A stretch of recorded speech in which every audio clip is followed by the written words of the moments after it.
So, questions. Who has a question about creating a product? Guys, there's like 200 of you in this room. Somebody step up to the mic. This is your chance. Yeah.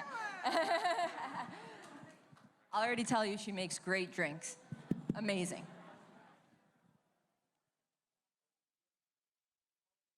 Miss, you go first. Hello. Hi, everyone. That's so funny. I know her. I went to her farm, Tricola Farms, and it was awesome. So she's dope. So We got legit people only. Legit people only. Yes. So my company is the Munchbox. I consider myself an edible chef or a la carte edible chef. So if you want infused applesauce or duck or cranberry sauce, whatever it matters, I can do it. Those are orders I've actually done before. So I'm actually, my business plan is more of the private dining experience, especially due to the state of COVID. You never know what we may be at. In 2 years, we may be shut down again, but how can I still provide a private dining experience that's safe for people?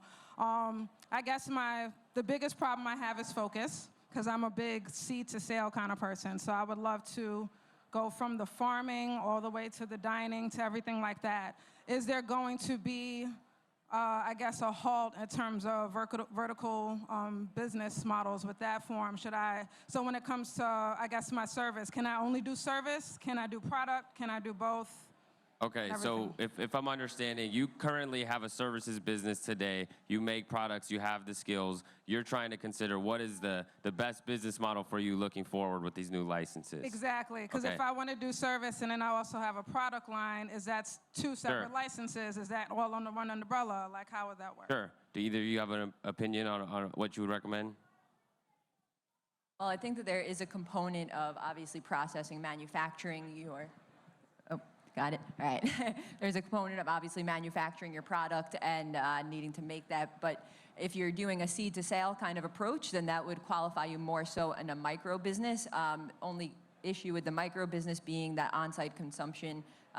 Still kind of we need to figure out what really qualifies as allowed for the micro business as far as on-site consumption goes, because I think that there's a lot of potential there to be able to serve what you're growing, what you're making in a very kind of craft way, like the craft breweries, like we were saying before, but there does need to be separation there. So I think that focusing more so on what your biggest skill set is, so if it's making those products, if it's making those infusions, putting most of your focus there, and then working through kind of partnerships and maybe up with like a distribution setup to get it out there. That's excellent. I would also add, just to what Ashley was talking about earlier in your SOPs, if you have a formulation that is gold, like this is the way you make a product, and you want to stay kind of the consumer-facing end, give that SOP to somebody that runs a manufacturing facility. Can you maybe talk about like how you guys use SOPs in facilities that you run? Yeah, definitely. So the real key is making your product consistently. You want to start with quality, and then you want to make sure you're hitting that quality over and over again. So SOPs are really the start of that, making sure everyone's speaking the same language. What are your temperatures? What are your key parameters? So that you hit that target over and over again. And like you said, focus first, but definitely, being able to tell the story of how it was grown, how it was extracted, how it was formulated, and finally made it to the shelf is really how products win, that story. Yeah, I definitely agree there and would say that that's probably the biggest issue that we see as manufacturers when people do come to us with formulas that they're already making, maybe on their own, like, they want to take it from the kitchen to the mainstream, to the retail shelves. They want to make it shelf stable, all these different things. And that is definitely the biggest thing that we see is that, like, oh, well, I add a little bit, bakers are, and chefs, you have your kind of little special ways of doing things, but you really need to figure out a way, even if you haven't yet, figure out a way to really articulate every single step of your product very precisely. Every ingredient, every process, every temperature, every single detail. As like you said, consistency is going to be the most important thing. There you go. All right, next question. I would like to encourage anybody to get behind him. You only have a couple minutes with these folks, and they are brilliant, let me tell you. All right, sir. Hi, my name is Mike Golden.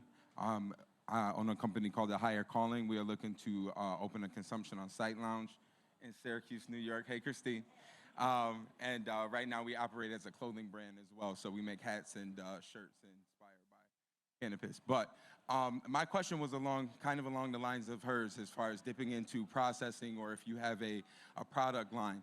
Does partnering with someone that does have, say, a processing license disqualify you from having a consumption on site license, or does that kind of go into like a co-op space?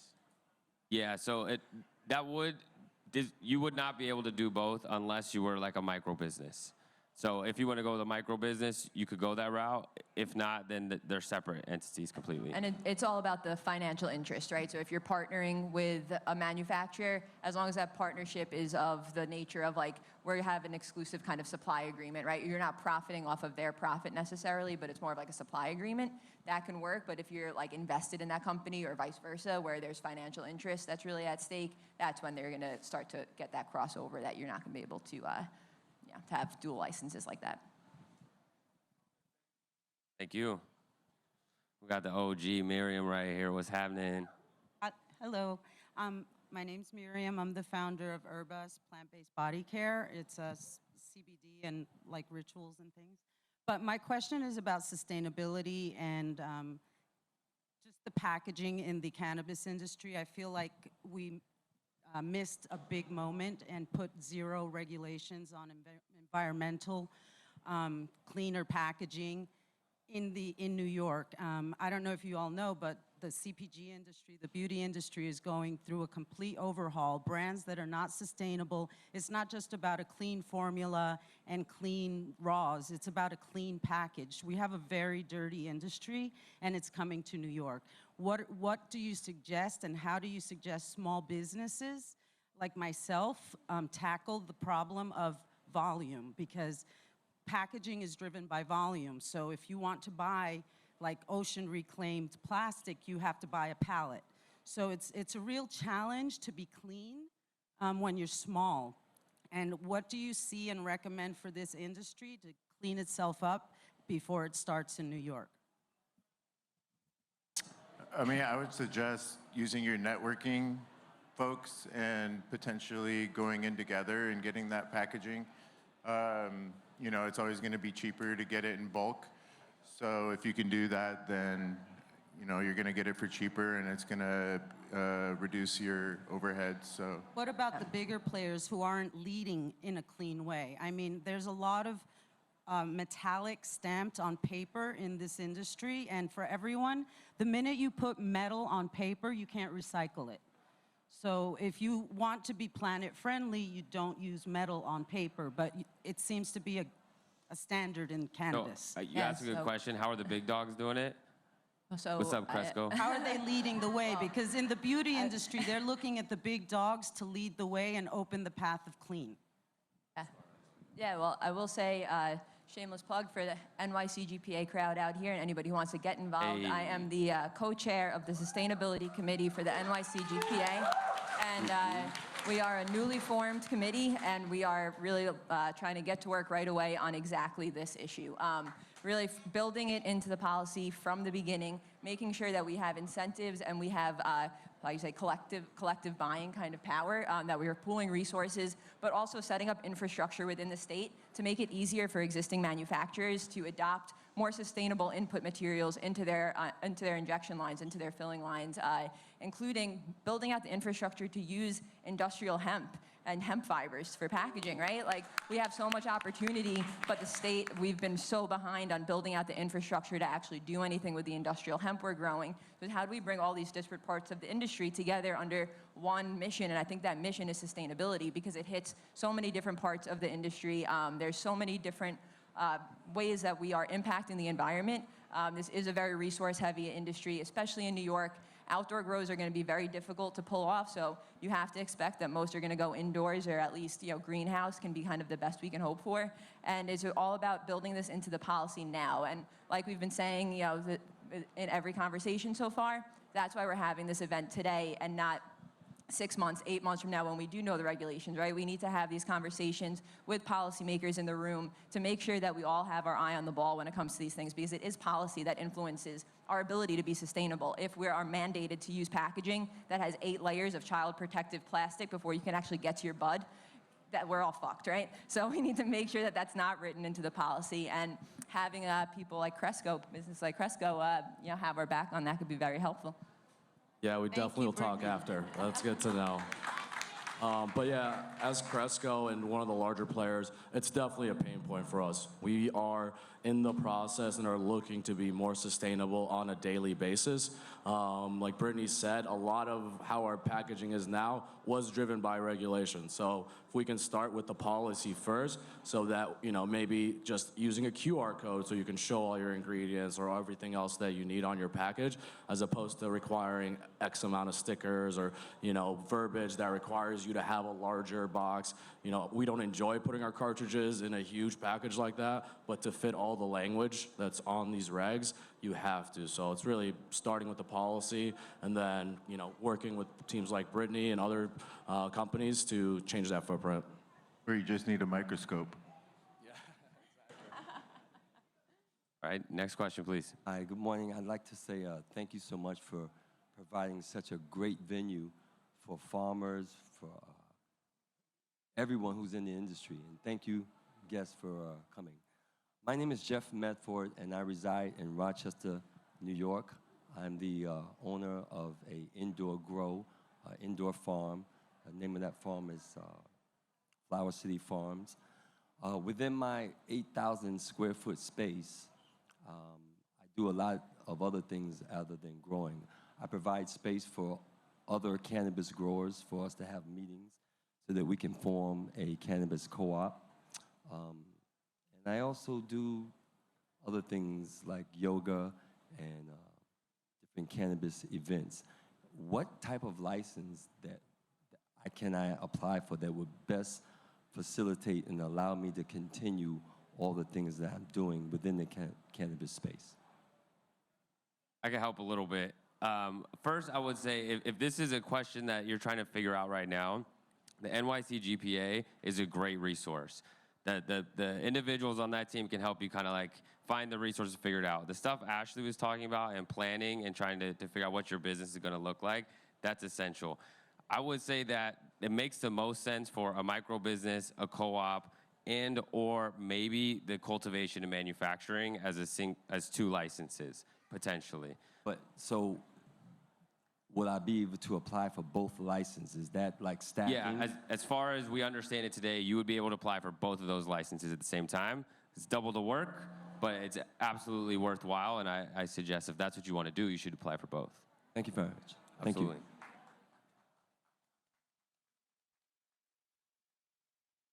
Y'all can fact check me too. I think I got it.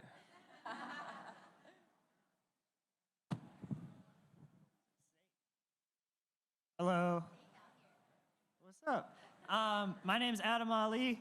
Also, shout out to you and everybody here and Tanya and everybody for hooking up this event. This is sick, especially for people like us who, we can read online, we can learn stuff. It's dope to hear from you guys, and my question is, well, first, name of the company is High Five Edible Wonders. You'll see it everywhere. It's a unicorn. You won't miss it. But on top of that, we're deciding right now to go in for either micro-business licensure or manufacturing. We do cannabis-infused sugar, cannabis-infused salt, and all manners of staple ingredients. But my question for you guys as manufacturers are, do you see this as a business of consumer packaged goods or a white label business? Like, where do you make your money? Like, because I'm looking at this, and especially as a manufacturer, like, we can make our salt, we can make our sugar, we could, lower the cost of barrier of entry for a lot of other edible producers out there. I also heard fine dining experiences. We could hook you up. We got you. But moreover, like, I want to, where do you make your money? By selling laterally to, other manufacturers and let them, take your product and work with it? Because the way I'm looking at it, nobody makes solventless hash. Like, we can, micro business grow, we can grow, and then have have salt and sugar, and then also make solventless hash and have that white labeled for other people, and then make tons of money. So my question, what's the what's the game? What, So what do we do? If I'm understanding correctly, there are different license types. They're verticals. We can go in. Manufacturing processing is one license type, but there's a lot of different business models that fit under that license. Could you guys at all talk about some of the different ways that people make money, or maybe even that your businesses do, even ancillary to processors and manufacturers? So we're not only a manufacturer, but we also have a grow in Washington State. So we do producer, processor in Washington State. We have a tier 3 facility there. So I could tell you about 50% of our revenue comes from wholesaling, and the other 50% comes from toll processing. So there's definitely room for both. You know, Can you explain that for me for a second? When you're saying wholesaling, you are selling to dispensaries, and when you're saying cold, Correct. what'd you say? So if you're wholesaling to dispensaries or Yep. to retail stores, That's 50% that's of your about business. 50%, and then the other 50% comes from tolling or from bulk sales. So let's say you're selling, you know, liters of distillate or, you know, pounds of sugar or salt or something like that. Yeah. There's definitely room for both, and I would encourage you to investigate both of those opportunities. Yeah, and a great way to look at it is, because I think there is room for both, is your capacity. You know, if you can sell all your stuff as your own branded product, long term, that's the best play for you. That being said, if it only requires you to use up 25% of your capacity to do that, you don't want that equipment just sitting idle, or if you have staff or anything like that. So toll processing is definitely a great way to get out there and get, you know, some of that capacity used up. Can you explain what you mean by toll processing? How does that work? Yeah, so toll processing, you know, is a contract between two groups in which I either come, pay you to make my whole product, and I'm just putting my brand on it, or I'm giving you biomass and you're converting it into oil and taking that oil, further processing it. So it's just a partnership to be able to work with a company to either extract for you or give them biomass to extract. Well, dope. Thank you very much. That's good information. Yeah, I will say, shameless plug, on our podcast, we talk about all the different ways you can make money in cannabis and different business models on different licenses. Like there's a company, Vertosa, they just sell an ingredient, right? Like there's a lot of ways to skin this cat. Dope People Podcast on the Revel. Dope People, appreciate that. Hi, panel. This is really awesome. Thanks so much for doing this today. So, building my edible brand, looking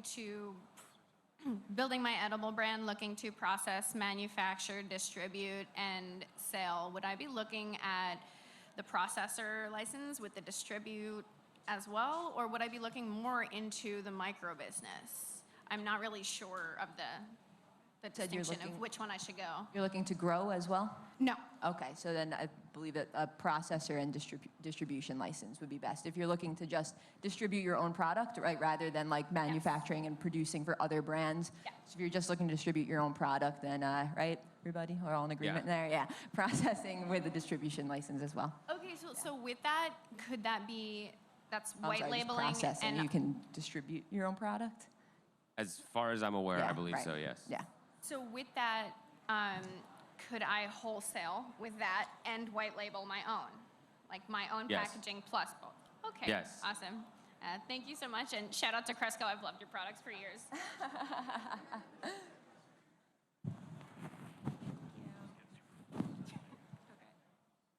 Hi, everyone.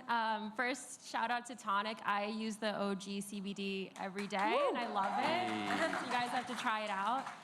So I'm coming on this from the retail side of the supply chain, and I'm curious to hear from brands who, if you're not able to go DTC and you have to sell through wholesale, how do you think about partnering with other retailers, and what do you wish they were telling you in terms of customer feedback to really help you place your products in the right stores? Yeah, so the way we look at it at Cresco and a lot of our markets is the retailer is our customer. So number one, making sure we have the right case packs, our delivery is easy for them to absorb, providing them with educational material to go ahead and tell consumers, because a big part of the industry are people wanting to come into dispensaries and just learn about products. So if you can provide that to dispensaries, it makes a really nice partnership. And then honestly, we've built concrete cadences where like on a monthly basis, we're talking to dispensaries like, what are people saying about our liquid live resin or any other product that we're making? Taking that honest feedback, looking at each other in the lab and seeing if we can make it better. So just really being very, very systematic about getting that feedback because it's critical. Yeah, I would build off the same point there that working, like just being in constant communication with retailers and provide, like if you don't already have a relationship established with them, establishing that relationship with resources and education first.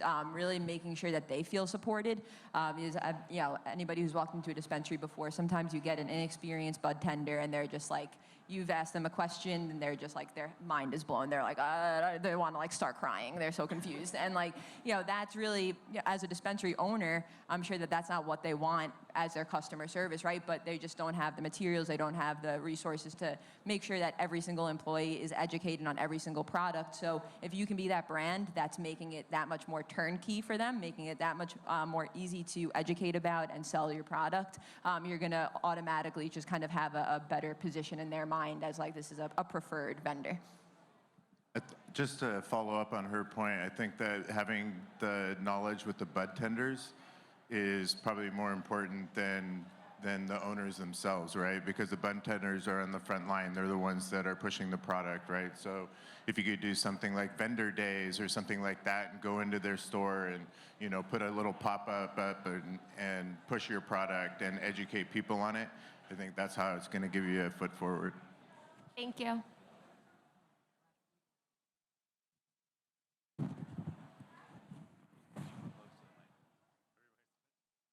Hey guys, my name's Greg. I'm with the Conscious Cannabis Project, and we're going to be applying for a manufacturing license to do extraction and make products such as vapes and edibles.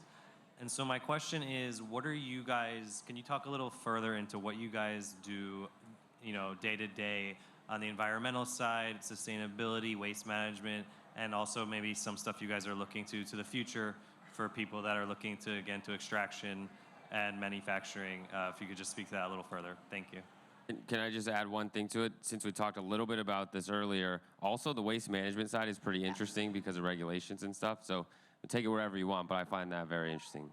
Yeah, I think finding unique ways to kind of use your waste, like different downstream kind of uses. So for example, on our body butter product that we make through Tonic, we use hemp wax from our extraction process, right? So we clean out the ethanol from the hemp wax that we remove from our distillate right, during that winterization process and repurpose that into our body care products and into products that would more normally use like beeswax or a vegan alternative and things like that. And there's so many different, I think even more so with THC than hemp, there's a lot of opportunity to use a lot of different part of your fracs or like your fractions of your extractions because with CBD, you're very limited by the actual THC content, CBD content, all this bullshit, but whatever. So with THC, the doors are open a lot more. You can find like downstream ways, even if it's not your primary product line, there can be like additional value streams that are created off of your primary value stream.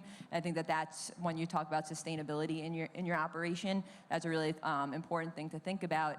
And then also like really thinking about your extraction methodology, right? If it's CO2, if it's ethanol, if it's solventless, obviously those are all going to come with different implications as far as the waste that's produced, the environmental concerns, your even just like the HVAC systems that you need to install and the power that's generated, all these different things, right? Like each and every little decision that you make when it comes to your processing and manufacturing operation is going to have kind of all these downstream effects, right? So it's just a matter of really understanding what those are and then being able to build a business plan around those and making sure that you're addressing all of those different kind of offshoots from each of those decisions. Can I clarify something you said because you went past it very quickly and I think people will be curious. You said distillate, you said alcohol. Like what are the different ways that people are extracting their material?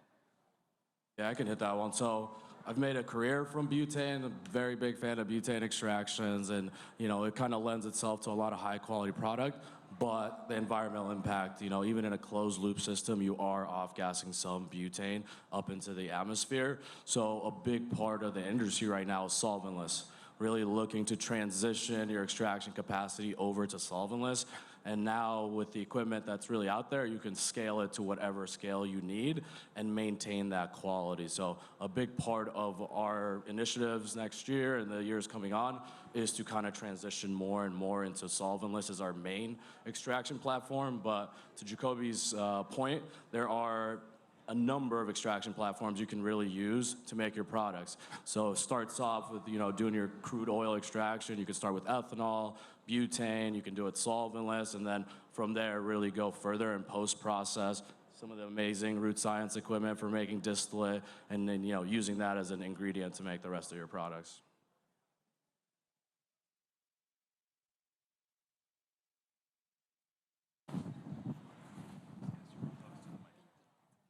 Hi, my name is Sean. I actually am here from Texas. I'm a cannabis journalist, but I have taken some work up helping a dispensary expand their services, and I've been working as a bud tender, and your comments about the bud tenders is what brought me up here, because I think that's where we can really share a lot of the innovation about what's happening with cannabis. And what I've been picking up from customers as I'm learning what's going on is how much information and education is lacking for the customer base. So I wanted to ask you guys, what has you most excited, and what are you most excited to educate about when it comes to cannabis or new cannabinoids that are showing up? Because I know we all love our classics, THC, CBD, but there's a lot of other stuff coming onto the market. So I wanted to ask, what are you most excited about when it comes to educating the public on cannabis?